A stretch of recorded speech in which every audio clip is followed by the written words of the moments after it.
Hello दोस्तों, आज का टॉपिक है medical surgical nursing.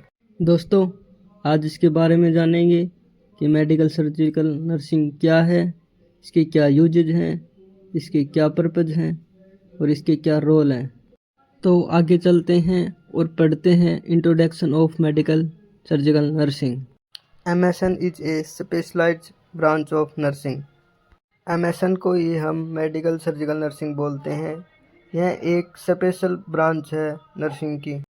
That involve the nursing care of adult patient, जिसके अंतर्गत हम पेशेंट को नर्सिंग के माध्यम से केयर प्रोवाइड करते हैं। whose कंडीशन और disorder are treated medically, pharmacologically और सर्जिकली। हॉस्पिटल में पेशेंट किसी भी रूप में आ सकता है, जैसे एक्सीडेंटल और क्रोनिक डिजीज, जिसको हम ट्रीट करेंगे उस इंजर्ड और डिसऑर्डर कंडीशन को मेडिकल, फार्माकोलॉजिकल और सर्जिकल, इन तीनों के माध्यम से। It means medical surgical nursing. तीसरा पॉइंट है, it is a branch of science which deals with the care of patient. Medical surgical nursing यह एक साइंस की ब्रांच है जिसमें हम डील करते हैं कैसे पेशेंट को केयर प्रोवाइड करनी है और कैसे उसकी देखभाल करनी है। Whose condition of disease are treated by medically और सर्जिकली। पेशेंट हॉस्पिटल में किसी भी कंडीशन में आ सकता है, हमें पेशेंट की कंडीशन के हिसाब से उसे ट्रीटमेंट देना होता है।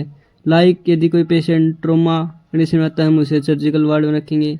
यदि कोई पेशेंट फीवर में है तो हमें मेडिकली ट्रीटमेंट देंगे।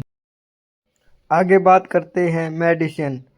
It is a branch of science which deals the treatment of disease bye drugs, diet, exercise and other non surgical means.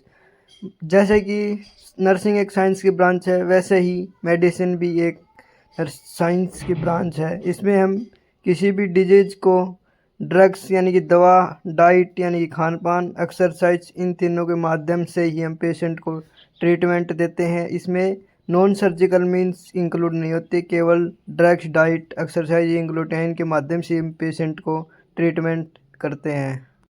आगे बात करते हैं surgery. It is a branch of science which deals with disease which requires operation with the help of instrument and medical treatment. मतलब कि surgery भी एक science की branch है, जैसे नर्सिंग है, मेडिसिन है। Which requirement operation with the help of instrument and medical treatment. किसी डिजीज कंडीशन में पेशेंट ऑपरेशन थिएटर में एडमिट होता है और उसे सर्जरी की रिक्वायरमेंट है, जिसको डॉक्टर, नर्स इंस्ट्रूमेंट के माध्यम से जो ट्रीटमेंट देते हैं उसे सर्जरी कहते हैं। Surgical care give to patient by nurse is called surgical nurse. Surgery के समय मरीज को नर्स के द्वारा जो केयर दी जाती है वो एक स्पेशलिस्ट नर्स होती है, जिसको सर्जिकल नर्स कहते हैं। आगे पढ़ते हैं nursing. Nursing is a unique function. Nursing एक unique function of the nurse. Nurse क्या है कि एक एडवांस नर्स। नर्सिंग बेसिक तौर पर हम उसका उपयोग हॉस्पिटल में डिफरेंट एरिया पर करते हैं। एक नर्स के विभिन्न फंक्शन अलग अलग तौर पर यूज किया जाता है। टू असिस्ट द इंडिविजुअल, और किसके लिए? किसी भी इंडिविजुअल को असिस्ट करने के लिए, किसी भी पेशेंट को असिस्ट करने के लिए, चाहे वो सिक हो या वेल अच्छा हो। यदि वो बीमार है, किसी व्यक्ति को असिस्ट करने के लिए एक नर्स का इम्पोर्टेंस होती है, भूमिका होती है हॉस्पिटल के अंदर। In the performance of those contributing to health its recovery. और नर्स का जो परफॉर्मेंस है वो किसके लिए होता है? हेल्थ को रिकवरी करने के लिए, हेल्थ में योगदान देने के लिए नर्स का रोल है। यदि एक एक्टिव नर्स आप हैं तो आप किसी पेशेंट को अपनी परफॉर्मेंस के माध्यम से, अपने एक्टिविटी के माध्यम से उसको हम रिकवर कर सकते हैं, उसको ठीक कर सकते हैं। जल्द से जल्द यदि आपका बिहेव अच्छा है, आप उस पेशेंट को जल्द से जल्द रिकवर करने में हेल्प कर पाएंगे। ठीक है, एक नर्स क्या है? यूनिक फंक्शन है। आप अपने किसी भी नॉलेज के माध्यम से आप उसे पेशेंट को उसको गाइड कर सकते हैं, उसको उसके बारे में समझा सकते हैं, किसी भी डिजीज़ के बारे में समझा सकते हैं, या कोई प्रोसेस हो रहा है उसके बारे में आप समझा पाएंगे। जब आपको पता होगा आप अच्छे तरीके से समझा सकते हैं। नेक्स्ट बात करते हैं duties of medical surgical nursing in the hospital के अंदर। जब नर्सिंग है उनका क्या रोल रहता है, क्या ड्यूटीज हैं, क्या इम्पोर्टेंसी है, ये सारी बातचीत की बात करेंगे हम इस टॉपिक के अंदर। In surgical medical surgical nurse provide care and treatment to ill injured and recovery adult. मतलब जनरल मेडिकल सर्जिकल नर्सिंग के अंदर जो नर्स है वो इल पेशेंट या इंजर्ड पेशेंट या कोई रिकवरी पेशेंट है उसको केयर प्रोवाइड करना और उसको ट्रीटमेंट प्रोवाइड करना, ये किसके अंदर आता है, एक नर्सिंग के अंदर आता है। एक नर्स का रोल रहता है। उसके बाद the medical surgical nurse must be able to assess patient condition. और एक मेडिकल या फिर सर्जिकल नर्स है वो असिस्ट करती है एक पेशेंट की कंडीशन को। जैसे मान के चलिए हॉस्पिटल में आईसीयू के अंदर एक कार्डियक पेशेंट है, कार्डियक पेशेंट को बहुत फ्लूइड बहुत ही कम दिया जाता है। क्यों, कार्डियक पर लोड ना पड़े, ओवरलोड ना हो। तो एक नर्स को, एक कार्डियक नर्स को पता होना चाहिए कि फ्लूइड हमें कम रखना है। उसके बीपी को प्रत्येक 2 घंटे में मेंटेन करना है, चेक करना है वाइटल साइन को, और उसकी एक रिकॉर्ड के अंदर नोट करके रखें। उसका यूरिन आउटपुट को रिकॉर्ड के अंदर नोट करें, कितना यूरिन आउट हुआ है, यूरो बैग के अंदर कितना नहीं। ये सारी चीज़ें क्या हैं, उसकी ड्यूटीज हैं हॉस्पिटल के अंदर। तो पेशेंट को कंडीशन को असिस्ट करना ये भी एक इम्पोर्टेंसी है। और उसके साथ साथ एडमिनिस्ट्रेशन मेडिकेशन, और हम उस मेडिकेशन को एडमिनिस्ट्रेशन करना, उसको टाइम टू टाइम पेशेंट तक पहुंचाना। जैसे सुबह की मेडिसिन है, दोपहर की मेडिसिन है, शाम की मेडिसिन है, उसको प्रॉपर वे में उसको देना, 5 रूल के अकॉर्डिंग उसको देना एक नर्स का भी रोल होता है। उसके बाद चेंज ड्रेसिंग, यदि कोई पेशेंट इंजर्ड है, जैसे कोई ट्रोमा है, पस है, ट्रोमा में आया है, तो हम उसको ड्रेसिंग को चेंज कर रहे हैं, ये भी एक नर्स का काम होता है। मॉनिटर वाइटल साइंस, और जितने भी पेशेंट हैं उनकी मॉनिटरिंग करना, वाइटल साइन को असिस्ट करना या रिकॉर्ड मेंटेन करना, ये भी एक रोल होता है उसका। कीप रिकॉर्ड को प्रॉपर तरीके से मेंटेन करना में सब मेंटेन करना, ये सब किसके अंदर आती है, duties of medical surgical nursing के अंदर। And provide patient with sports and education, और हमें पेशेंट को सपोर्ट करना एक नर्स का रोल होता है। और एजुकेट करना, एक बेस्ट एजुकेट करना। यदि कोई पेशेंट हॉस्पिटल के अंदर आया है, ऑपरेशन करना है, उसको ऑपरेशन करना है, उसको तो हम उसको ऑपरेशन से पहले उसको काउंसिल करना, गाइड करना, उसकी एंजाइटी को हम रिलीज कर रहे हैं, उसको समझा रहे हैं। ऑपरेशन कराने के लिए उसको समझाया जा रहा है कि इससे कोई साइड इफ़ेक्ट नहीं है, ऐसे कुछ नहीं होगा, पेन नहीं होगा। ये क्या है, उसको गाइड करना कि वो फियरलेस, इसको डर न लगे, ओटी में जाने के लिए ना डरे, एंजाइटी ना हो उसको। ये सब क्या है, duties of medical surgical nursing.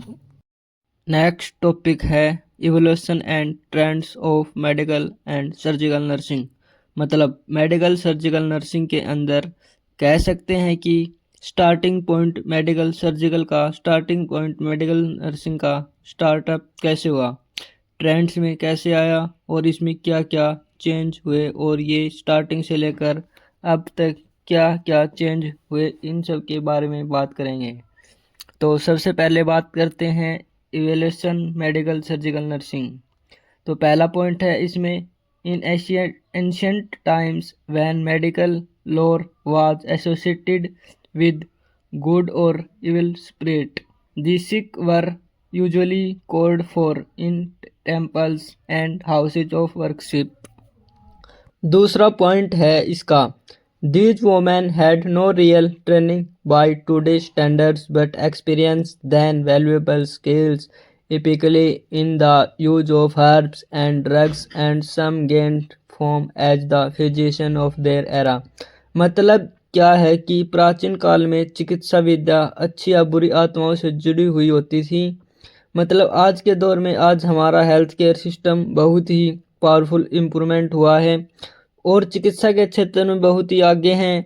But आज से काफ़ी साल पहले, कई युगों पहले, चिकित्सा का अभाव होने की वजह से, प्रॉपर नॉलेज ना होने की वजह से हेल्थ केयर में बहुत ही वीकनेस थे। ठीक है, बट वहाँ पर क्या है कि जो पुराने आदिवासी लोग हुआ करते थे वो अच्छी बुरी आत्माओं पर विश्वास रखते थे।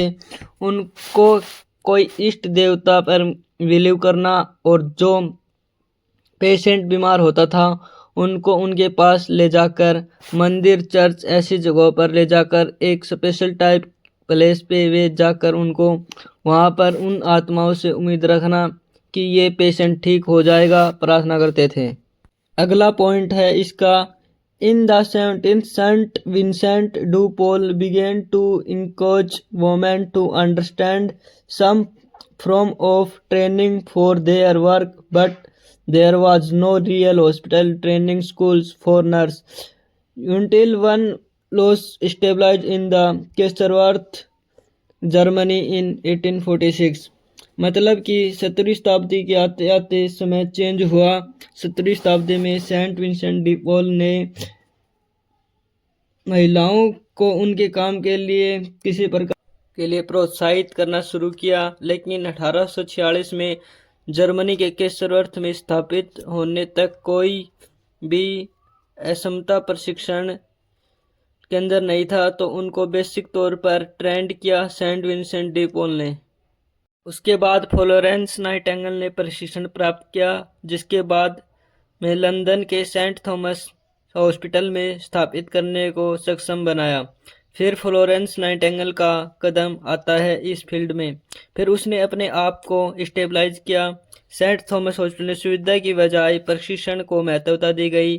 तो 20वीं शताब्दी में नेक्स्ट टॉपिक है trends in medical surgical nursing. अब स्टार्टिंग हो चुके हैं 19वीं और 20वीं सदी के आते आते नर्सिंग के अंदर क्रांति आ चुकी है, इवोल्यूशन हो चुका है।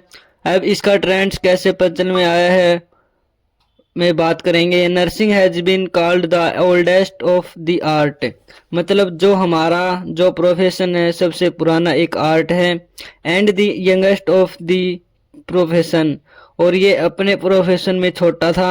इसकी स्टार्टिंग छोटे से रूप में हुई है, सच एज इट्स, और ये स्टेजों में डिवाइड होते होते आज एक ब्रीफ रूप ले लिया है। कुछ नहीं था, समय चेंज हुआ, वुमेन को इम्प्रूवमेंट दिया गया, नॉलेज प्रोवाइड की गई, और जो हेल्थ केयर चिकित्सक थे उनको बताया गया, उन्होंने अपने आप को इम्प्रूवमेंट किया। तो ये स्टेजेस में डिवाइड होते होते आज की सदी में इसने अपने आप को एक बड़ा रूप लिया है।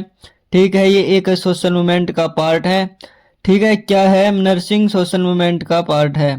Nursing has been involve in the exciting culture shaped by it, and yet deeping to develop it, the trend analyze and future scripts provide a basis for sound decision making through mapping of possible future and aiming to create preferred future। मतलब क्या है कि जो nurse है ये social movement के लिए एक इम्पोर्टेंट सी रोल प्ले करती थी, और नर्स क्या करती है कि ये डिसीजन करती हैं।